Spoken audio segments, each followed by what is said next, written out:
Ụmụ Igbo anọ m na Amaeze Ọlụukwu ka nọ na Anambra steeti. Mma ifuru ebe a bụ nwaanyị ajadu ka ọ bụ. And mma ifuru ebe a nwe eye problem. Ọ mmadụ na-ejide wee na-aga.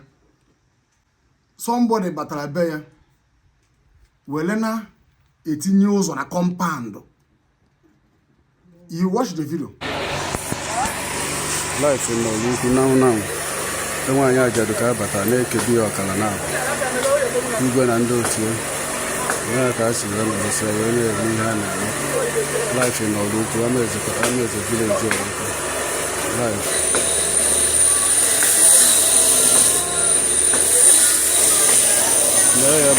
Ya ụdara bụ nne. Ụdara bụ nne na ya ka a na-ebukasị. Ọ bụ nne, ụdara bụ nne. Ụdara bụcha nne. Nya ka egwu na life in Ọlụukwu Amaeze village. Na onye na-egbu ube ka nọ n'elu ebe a na life in Ọlụukwu. Onye nwere ụzọ ọ ga-esisi from Ọlụukwu wee baa Adas. From ebe ọ lụrụ ụlọ wee pụọ gate jụrụ ajụ na ọ ma ewu ya wee gaa nge wute igwe na ndị otu ya wee bịa nara ajadu nwaanyị wee na disi ajadu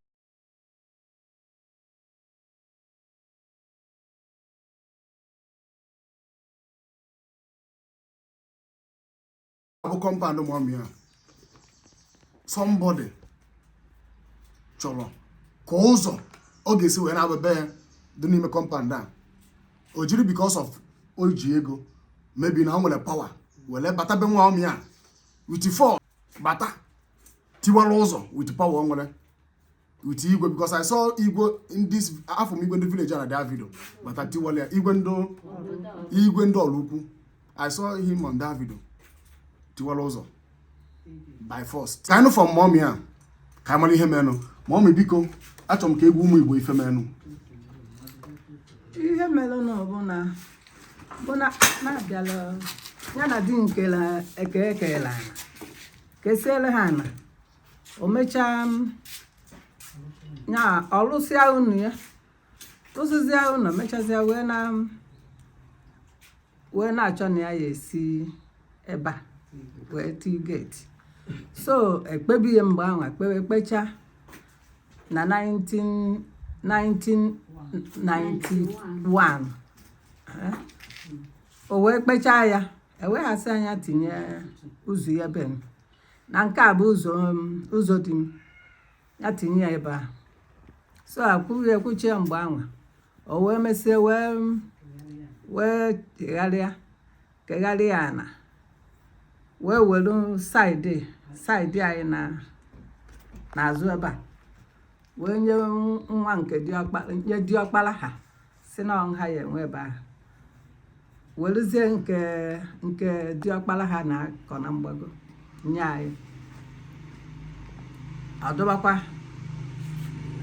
emegidezie obidokwa okwu mechalụ bịa vute geti adịghị ebe a vute ya bịa ndọnye na geti anyị di m wee sị ya o wee vute geti ahụ wee bịa ntinye n'ebe dị ntiri geti ka ya vufu nke o tiri. O wee sị ya nye vufu ya nye etine ya bụrụgodi ya eti na nke ya. O wee vu geti ahụ pịachikọ dọwa since 1992 ọ dọba ya ebe ahụ. Di m mesie nwa na 93 nyanwa dọwakwa ọdụgide o mesie wee okutekwa ume wee chini ya ụmụazị si na ya esiriri ebe a mezi na ya esi ebe a mezi na ọ ga-esi ebe a wee mezi na ya esi ebe a mezi. Eweghasị ya mba na ya esi ya eburu ya fụwa ụmụnna kwuche. So eweghasị ya na ihe ha kwụrụ ya bụ ihe ndị mbụ na nya ka ha kwụrụ ya because na ha ka ha malụ etu a na ebe a si do. Wee mesie bikon dịghị ebe a bụ dat nwanne di m kpọrọ ndị bikon kpọtara ndị tiri dat bikon ya na ha yiri bịa tụchaa teepu etinye ya tisie o nwere nke ndị fọrọnụ asị anya tụkwuo n'isi ebe ọjụ baa na saịdị nke mfụga ahụ jekwa tụọ teepu tii ọhụụ o were eje tii na saịdị oke ha na nda amakwa na o nwezi ihe ya eme na ha nwe egbugbo rifazi ma tii bikon o jee ebe ahụ tinye ọ bụ nya ka o rukwezielu n'oge a ọkwanụ ya bikon to heaven Okay, just emegide ụmụnna jụ so ụmụnna ajụzia nyanwa buru okwu ahụ bakwuru ndị amaeze ụmụnna ebe a jụrụ na ụzọ agara aga n'ime ebe ebe okay ya nwere onwe ya nyanwa na ụmụnna ahụ na nke ndị ochie ekpere ka ha ji okay so ọ bụrụzie o buru ya gakwuru ndị vileji jezie ebe ahụ ka ha nọzi na-atụ na-aghọkọ na-aghọ na-arịgharị wee ruo mbọsị ha bịara ihe mbọsị ha bịara ya bụ na kezi mbọsị ha bịara ha izizi ewe ụmụ be mfụ na ha na-achọ mgbu ụdara wee jee na polisi wee gwa ha ewe ha nye ha kwụsị ha kwụsị ndị polisi wee sụsụ akwụsị fa kwụsị ha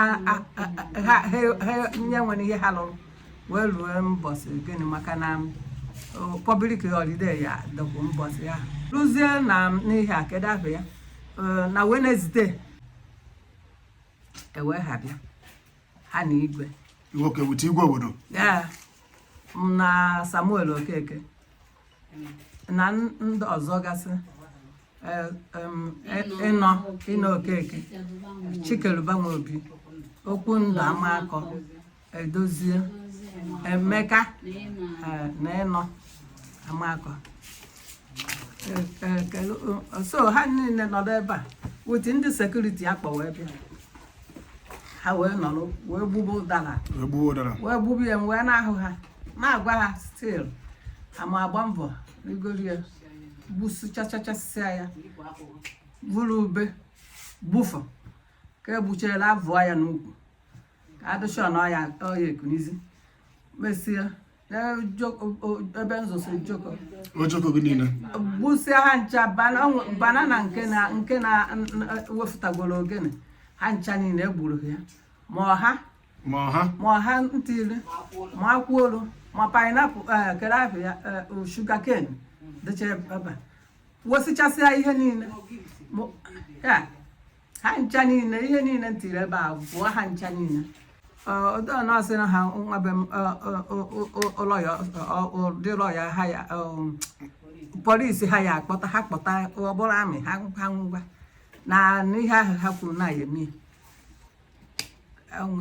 mebe na ha ntienu mkpọ na ntiri onwe ihe ọzọ ya eme okay nwa ka m jụọ gị mma eweniwe so ndị ụmụnna jụrụ n'ụzọ ha gara aga ya ba onye ahụ ejere jekwuru ndị obodo ndị vileji yuze ndị vilejizi ma igwe bịazie with sekuriti na ụzọ ga-agara n'ime kọmpandụ gụ na-egbutu isi osi n'ihe dị ebe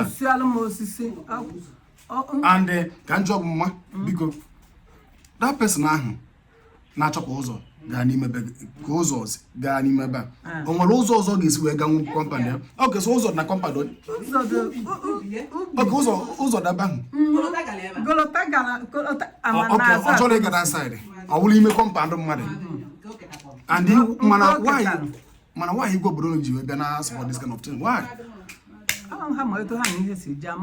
so ụmụ Igbo bikonu ife a bụ mmewu ka ọ bụ imewu nwaanyị ajadu maka di ya ngwo 90 kemgbe di gị nwụrụ 1993 ka di ya nwụrụ now abeze na this year ofirize na nwezi nobody will talk, nobody will speak for her ife omelo mgbe di ya nọ ndụ ndị ụmụnna jụrụ ajụ o wepụzie kono ka ọmụ igwe ma some villages bịazie na ọ ga-eme by force ife a bụ mmewu with the security ya bịazie ife a bụ mmewu so ụmụ Igbo bikonu ife a abụrụ ife a ga-abịa gbasị nkịtị ma ọmụ ya ga-enweta justice Mama biko kedu ife ịchọ ka ndị Igbo mere ego na this situation anyị nọ n'ime now? ihe m chọrọ na ọ bụ ka agbata m ọsọ enyemaka. Okay, kọbata gị ọsọ enyemaka. Agbata m ọsọ enyemaka. Okay, no problem. No problem, anyị na-ihe kwuru.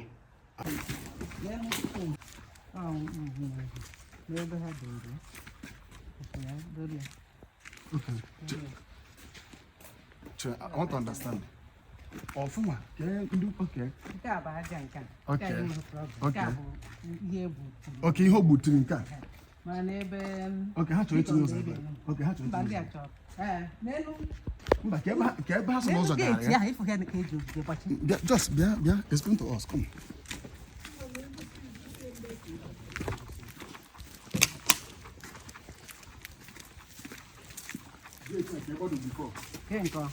Na center Nilo. Okay, gate here. Nilo bịa gị ebe ahụ. Bịa gị gate ya.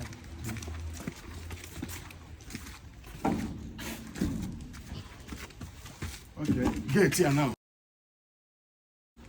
Okay, gate here. Before.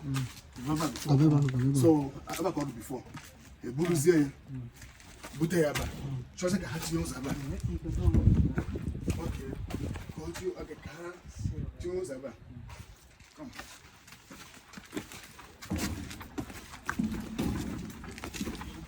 Okay. Welcome to the okay. Get ya. Ati ya ba. Kozo gazi ya ba. Kozo gazi ya ba. Siz ya ba. Ya compande le man. Okay, compande. Ya ba na sanka iti.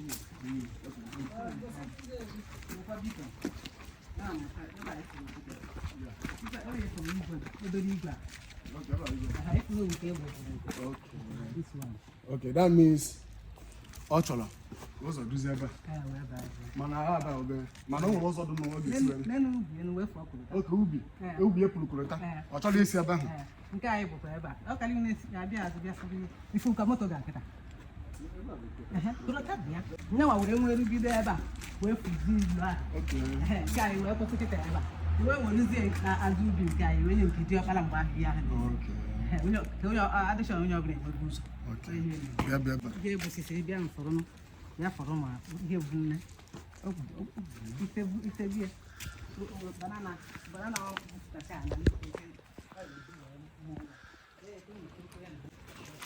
Okay, Okay, yeah, banana That's it. I don't know.